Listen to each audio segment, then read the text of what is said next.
Welcome to Kim Talks Resilience, where we share stories of insight and inspiration in life, love, and business with resilient women from around the world.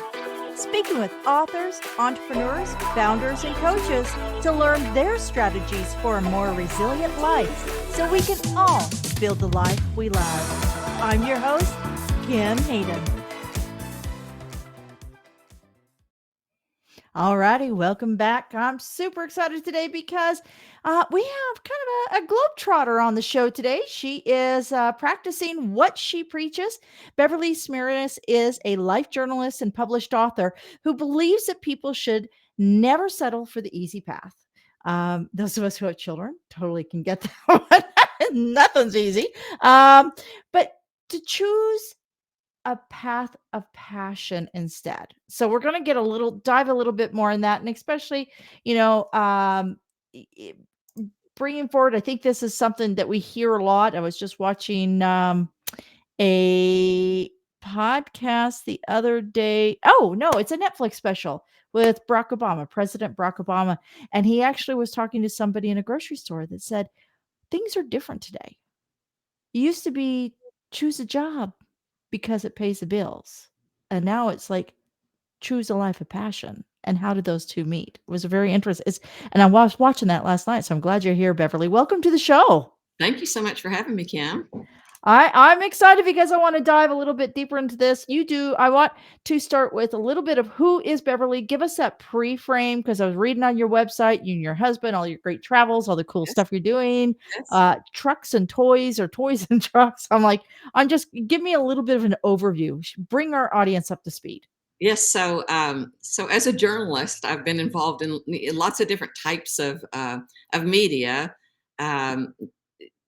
Most recently, the Savvy List was built around the audience that is about all things luxury in life. And I brought everything under the same umbrella because the commonality in all of it is people pursuing their passions, whether it's you appreciate the finest things in life and you're a wine connoisseur, or maybe you're a philanthropist, or on the other side of what we do, industry specific publications. Like our longest standing gig is the home building industry magazine that we do called Building Savvy. And it's based here in Texas where I am. And it's for and about home builders. Again, the people that I interview for peer profiles in that publication are all about, they're pursuing a passion. The people that stand out are the ones that really had a natural draw to that industry. So the commonality in what I do, whether it's real life profiles on people in my journalism, when I have my journalism hat on, or whether it's building a character for a book. I've written and published 2 books, historical fiction novels. And in that, you build the personalities of the characters based on real people that you've encountered, what you know about the true person that inspired the story. But again, it's, people live their lives and make certain decisions in their lives based on their passion or their lack of passion sometimes. No, I totally agree. So you're down in Dallas. You're in one of our stomping grounds. So yeah. The home building's very interesting because that's a hot topic right now, is the housing shortage. But I want to dive a little bit more into, I guess, what you do around journalism. So journalism's been under attack for like the last 8-9 years. I mean, it's really been like very vocally from top down, right? And so how do you, as a journalist, retain integrity and be able to push back against some of those challenges? Well, fortunately, like I'm old enough to have gone to journalism school in a time when we were taught to be like unbiased and tell both sides of a story. If there's 2 sides to a story, you should tell both sides to the story. And the type of journalism that I do is quite different from mainstream type of media. which has gone crazy. I'm grateful not to be in that, because you can't believe what you hear on the news. You got to look at everything with a filter, and I think that's where you've been you know, heard that criticism. Fortunately for me, you know, whether I just try to stay totally apolitical. I'm with you. In the home building industry, you know, it is very business oriented, so it does tend to, you know, the issues and the actions of like the National Association of Home Builders in Yeah. No. Yeah. the, Or no. they're going to be more business oriented, so they're a Yeah. little more conservative. And I did get a, you know, some of the markets that we've published in, you know, people have said, well, it seems like you have a conservative point of view. I'm like, well, I really just try to tell the what's going on, and without, you know, and I think that part of, you know, part of my whole platform about being, you know, living life according to your terms, and Yeah. not according to somebody else's, you know, my a magnifying glass is, you know, I had this conversation with with my niece, actually, and we have opposing political views. And I said, you know what, I'm not so passionate about my view that I would want to alienate you or Yeah. expect for you to agree with me. We're never going to agree. So, but on the same token, like, why do you let a political party Yeah. be you know, be your personality? Like, no matter who's Yeah. going to And be resistant to it, you know, like. exactly, and the truth is, I don't think I have yet to meet a person on either side of the aisle that 100% aligns with what somebody else is saying, so why would you adopt that person's, you know, saying? But let's get back to journalism Uh-huh. and authorship, Okay. right? So, walk me through that, because it's one thing to produce a magazine, because we have a magazine with this show called, you know, the Resilient, Women's Magazine. So we have that, and I know the mechanics of that, and I have been part of a compilations books a few times, but to actually sit and write a a historically based fiction book. Now I heard that fiction is more profitable in the sense that you can create series, which you've done, Yes. but it's a more profitable versus the, you know, your biography. If you're writing nonfiction biography, it's a harder hill to push that up. Walk me through the mechanics of the business of starting this fiction historical based series and where you're wanting to go with it. Well, I kind of stumbled on it at a interesting time. You know, the home building industry goes up and down with the economy, and you have good years and you have bad Yeah. years. Fortunately, you know, I've been doing that publication long enough to where I have a loyal group of followers that understand that whether the times are good or, you know, in good times, sometimes people say, "Oh, I don't need to advertise and support what you're doing." And then in bad times, a lot of people say, "Oh, how could I ever afford that?" But the truly smart companies realize you got to just keep it going consistently, you know. So that gets you through. But still, you know, in those slower times, looking for other things to do or have more time on my hands, I had a friend that had written all of these stories, and they were great stories, but she wanted an editor. So she knew, you know, I do a lot of writing with all my other hats. She asked me to edit her stuff, and I got really involved in creating the storyline. It needed a storyline to tie together all these stories. And then I got, you know, very involved with, if this thing is set in the, it was set in the 1930s, it started, and then it went in the Great Depression time period, which was interesting too, because at the same time we were sort of going through another recession when I first started working on this book. And then the second book went into World War II, which there's a lot of parallels between pre-World War II and things that are happening in our world today, which is scary. But anyway, that I just sort of stumbled into the writing, and I didn't. It, the one big difference in writing a book is, you know, with magazines that I've been involved with, there's always a deadline, and it's going to be maximum 30 days that you're going to work on something. Whereas a book, it's like it takes years to bring a book to publication. And then you got to figure out, well, what do I do with it's done, which is a huge accomplishment. Then you got to figure out how to market it. And so I've been trying to educate myself really on that. We've had, great response, not huge response, simply because we're still working on trying to market book one and book two it's Anna from Atlanta, and then Anna of Iowa is the second one. But it's never too late to, you know, to continue marketing that. I'm working on another project that I'm excited about, the Tulum project that you see there.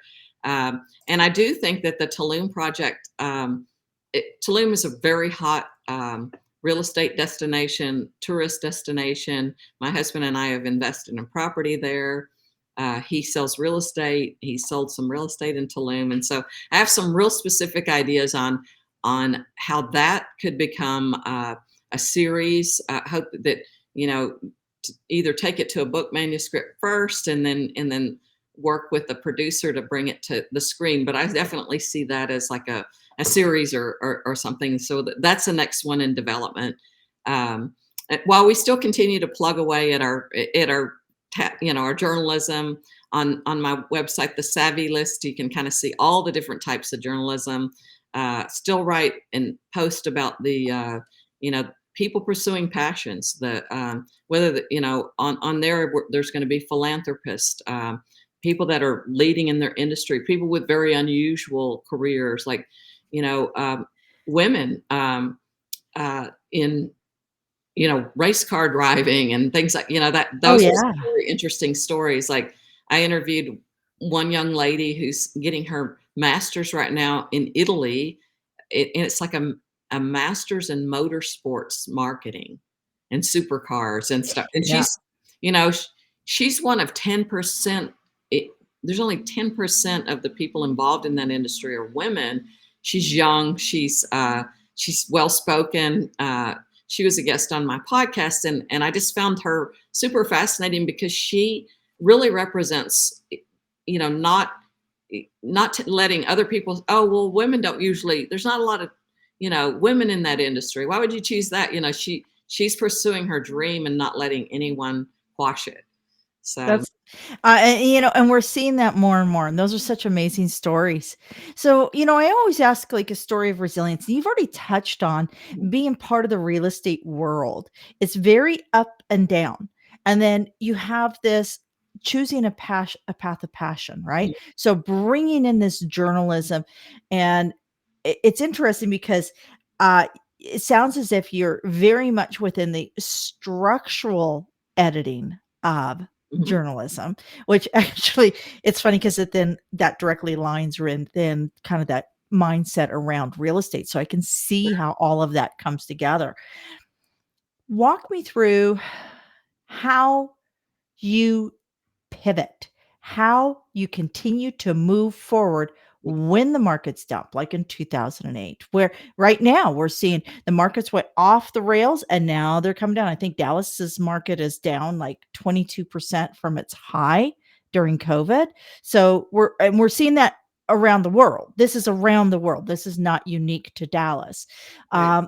So how do you find the resilience within yourself to pivot, not feeling like you've failed or you've stopped something, but that it's moving with you with the needs within the markets? Well, I think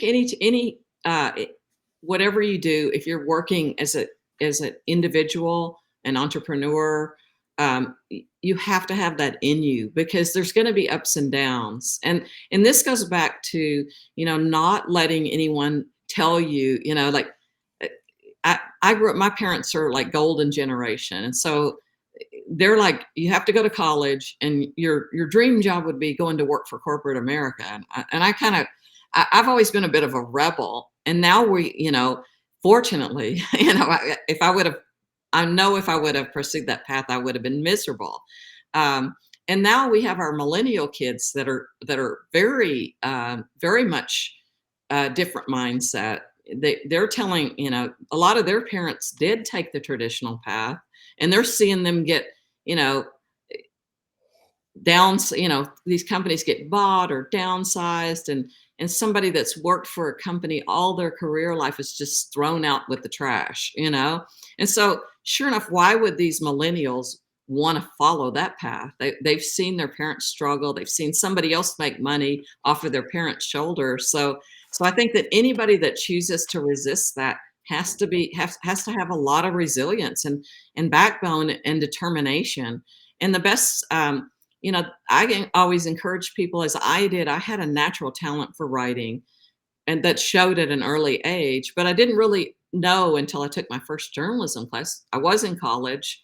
Um, I had declared a business major because I thought, well, I want to please my parents told me that's what I should do. Yeah. So, but me being rebel, it's like I'm changing as soon as I took my first class, I knew that was Yeah. where I belonged. And I knew other people in my major that really didn't belong there. And in fact, some of my roommates were journalism majors, and they got really irritated that I didn't even buy the books for my classes.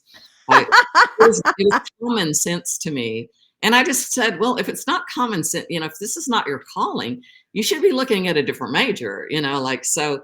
So I would say, there's a lot of a lot of the billionaires didn't, in our world today, never finished college. And some of Yeah, I think traditional education, unless it's through something within engineering yes, or sciences, I think that we're seeing kind of the breakdown of that because we have a twofold scenario. right. Since I in the last 30 years, a traditional education has tripled in its price, and who wants to sack their kids with that? And I think that that's a interesting take as, what are you good at? You Mhm. know? And I can pretty much promise that if you're really good at something, unless it's like weird, like chewing bubble gum in a corner while playing with a rubber band, but the reality is you're probably going to have a niche market that will pay for expertise within that space. Um, so you talked about a podcast. So walk us through what people can expect from your podcast. Yeah, so I try to take a sampling of different people across all the different types of industries that I'm involved with, or like, I have a couple people I do automotive journalism, so I know people behind that. I've always been interested in food and wine and travel and things like that. But as a my particular flavor of journalism, I'm interested, like, if you go to a destination in the world, who are the people behind it? How did this come to be? There's always this, it's not, my story is not just about the destination. It's about who the people are, that and what their vision for this, how it came to be, and what really drives them, what led them to create this beautiful resort, or wherever we are. If it's a restaurant, I want to know who the chef is, who's the entrepreneur, the restaurateur. So it's all about people, Yeah. and the businesses that succeed are the ones with people behind them that are truly passionate about that industry. And then what's interesting, though, is the people. The most successful people that you interview also have a life balance. They also are passionate about their relationships with their significant other, with their families, and they're not necessarily just defined as a person by their career. And I think we Yeah. put too much emphasis on that. I think a lot of that is actually going by the wayside. Thank God for the millennials. They have taught us to embrace the multiple streams of revenue and Yes. the different, the side gigs and all that. And that's allowing people to actually find opportunities to express themselves. So the name of the show, folks, is People Pursuing Passions. And we're going to have all that information in the show notes. But I want to go back to real quickly the books. Mhm. and I want to talk about where we can find those books. Anna from So, Atlanta and Anna of Iowa are published on Amazon. The Tulum series is in the works, so that cover that I created is a promo, so that's to come. So you won't find that one yet, but stay tuned because I think that's going to be really interesting. Tulum is such a fascinating uh, place, and there's so much history there. So it's kind of a historical fiction fantasy, if you will. It's very you is know it based around a main character? yes, Okay. Awesome, awesome. That's always good. And I know that there's, like, several fictional series down throughout the through the Southern United States, based out of the Southern United States that has, like, done incredibly well. That and, like, to the point where there's been television shows based off those series. So that would be awesome. Let's go through Anna real quick. What can the reader expect from so, Anna? What can they so take away from the Anna series? yeah, so the story behind it, and it's a true story, is a woman from Atlanta moved to rural Iowa in the 1930s, and she most of the people that lived in rural Iowa, it was a small town where the real story appeared. They had never really interacted with a black woman, um, and before they were very surprised at what this lady brought. She brought all of her Southern hospitality that she grew up with to a community of people that were, they were more plain. Like they didn't set the table for their dinner. They didn't make a big deal out of uh, planning the dinner and it being colorful and cutting flowers and putting them on the table. But most of all, she interacted with people and totally like she disallowed them to to treat her any differently than anybody else.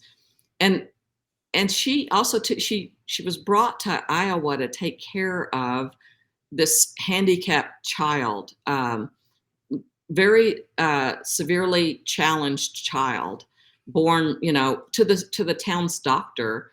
And in that day, in the 1930s, those a child born in that condition would have been traditionally shut away in some kind of institution. There was so much less available to the children themselves and their parents to support them. As fortunately in our world today, things have Yeah. improved a lot there. But in that day, most people had not seen a child like that either, out in the world. And so every day they got out into the world and they interacted with people and they taught people, everyone's a human being that deserves dignity and respect. And they made such a lasting impact on the people that they interacted with.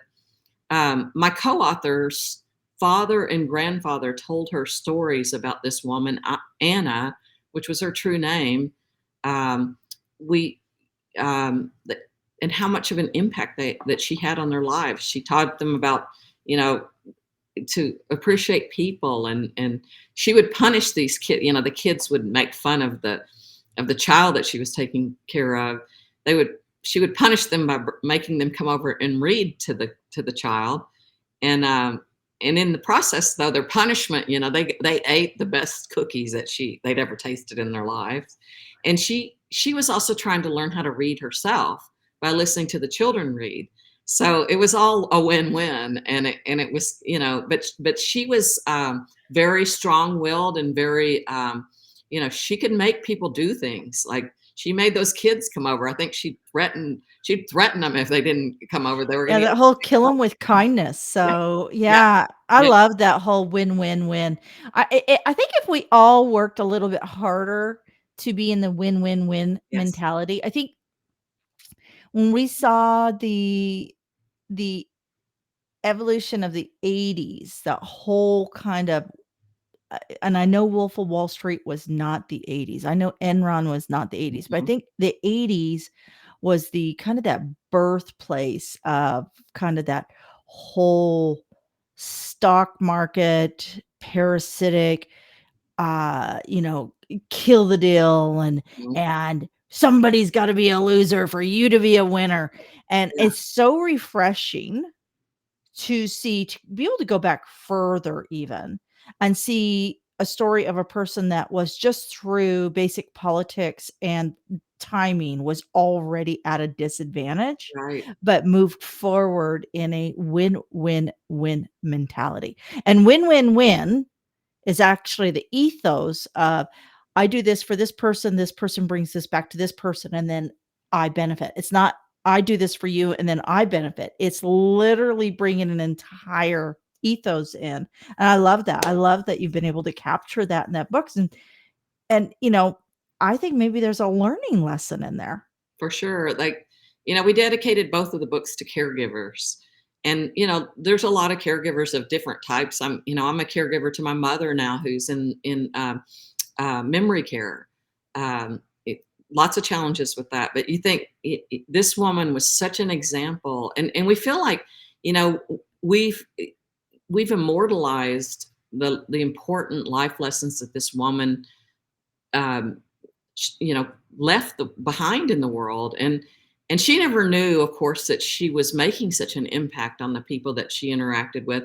But here we are still talking about her. She's long, passed away years ago, but here, she's immortalized by books. And I think that's one of the important things that authors can do, whether you're a songwriter or an author or an artist that paints pictures or all kinds of artists have the ability to tell the story of the unlikely hero that has played an influence, and in their work they can immortalize that person. So we actually had the opportunity when the first book published. My first gig out of college was working for PR agencies, and so and that's been important to that's played an important role in everything that I've done. Is you have learn how to promote yourself, and do it tastefully, but do it regular, like consistently.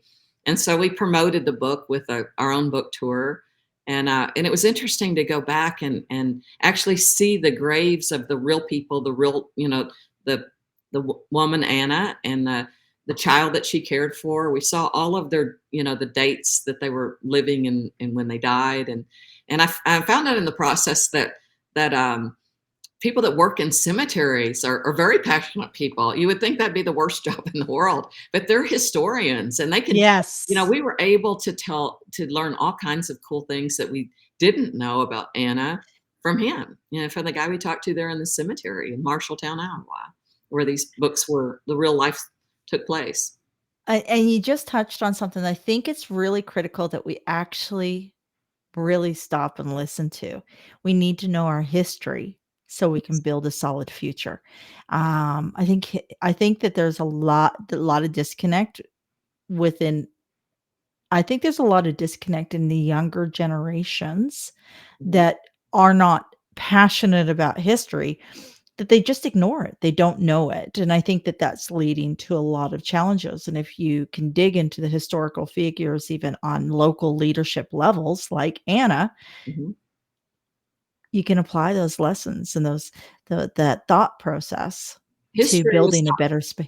Yeah, I was gonna say history is not was not my favorite subject in school, and I really wish I could go back and take some of those history classes, but I think, teachers could, learn how to make history more exciting too. It's not just memorizing these dates for these tests. That's a schooling, that's every aspect of schooling. Yes, Being able to just recall stuff is not learning. I was I was a horrible student. I was amazed, like, when I was looking for a storyline, uh I was absolutely amazed that every scenario that you can think of happened in history. So I was looking for a storyline. My co-author Catherine said, "Well, there was this. I forgot about this in book one. There was this real famous magician that lived in the town of Marshalltown. We got to introduce him in as a character in book number two." So I'm like, "How are we going to bring a a magician into this story, and what can we do with them? So we're talking, the main theme of the second book is World War II. And so I just Googled, have magicians ever been involved in war? And sure enough, there was a great backstory about how they created, this team of magicians created illusions in World War II to fool the enemy into thinking that the bases where they kept planes were in a different location. So they made the base all dark, the real base all dark, and then they created this illusion, uh, with, it was strictly an illusion. They created illusions of ships coming down the channel, so it looked like they had bigger, better equipped ships than they really had, and it worked to fool the enemy. So there was our backstory. So our magician character in the book, in the second book, we made him into the, because of the time period when the real person lived, they would have been dead before World War II. And so we created a son that had been involved in this troop over in Europe that had moved back to Marshalltown because there were really interesting things going on in the middle America, at the time of World War II. There were real spies, and there were things Oh, going yeah. on that, again, history books don't really write about that. Yeah, All that stuff. World War II, so there is actually a lake just north of Coeur d'Alene, Idaho, that was either a Navy or Marine base, and they actually sunk a submarine to test all their technology on. And to this day, you can tour the barracks, and the submarine is in the bottom of that lake. And it was because it was inland, and they felt it was safe from the Japanese being able to, at that time, be able to actually observe what they were developing on technology for their submarine. So I'm with you, man. I love road trips. I love going out. I love meeting people. I love learning about, the crazy stories of the family that's owned a diner in Montana for 110 years, Yes, like that stuff is just so cool because, that it creates that storyline of connectivity. right. And our future is in our history. It definitely is, and we repeat it. There are Yep. things that happened then. You know, Yep. in my research that I did for that, I looked at all kinds of things that happened, and some of them, if you can take a, nothing stranger than the truth. So if you can take a real life story that happened, and build build it into your characters, you know, their personality makeup, or some event that happens in your story, it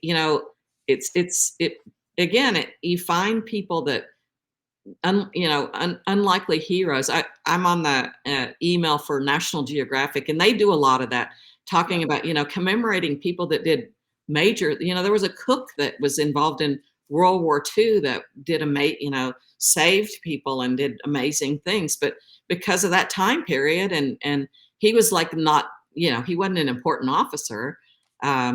His story never got told until they told it. Yeah. So years later. Amazing. Yeah. Amazing. Yeah. Alrighty. So what I want to do is real quickly go through how people can find you, follow you, connect with you. Everything, thesavvylist.com is my website, and I have links to, the People Pursuing Passions podcast. You can find that on Apple and Spotify as well. But I try to have links to everything from, all my social media and everything. Try to have everything housed under thesavvylist.com. So that's the best way. And you can contact me from there too if you want to ask questions, or find something else out. And we're going to have Beverly, all of her links, everything will be in all the show notes. It'll be on our website. You'll be able to find it. You'll be able to connect with Beverly. Beverly, the one last thing we always love to do is we ask our guests, what is a quote that inspires you? And this is the quote you gave us. So if you could read the quote and then share why this quote is important to you. Well, 20 years from now, you will be more disappointed by the things that you didn't do than by the ones you did do. So throw off the bowline, sail away from the safe harbor, and catch the trade winds in your sails. Explore, dream, and discover. Um, and I do believe in that. Like, if if you follow the safe path and you don't ever have the nerve to get off the rails and stop listening to what everybody else tells you should be doing, then you're never going to experience the joy of living your passion. And they say, less than 10% of people ever do that. So my goal is to inspire people to be in that 10% that do, or let's work together to increase that, because it it's sad to live your life and not experience, the joy of living it with a true passion. I agree completely. Beverly, I really thank you for your time today. And you know what, folks? Inspiration is everywhere. And maybe it's in a history. Maybe there's somebody that you don't know about that you should know about that can help point to your future of passion.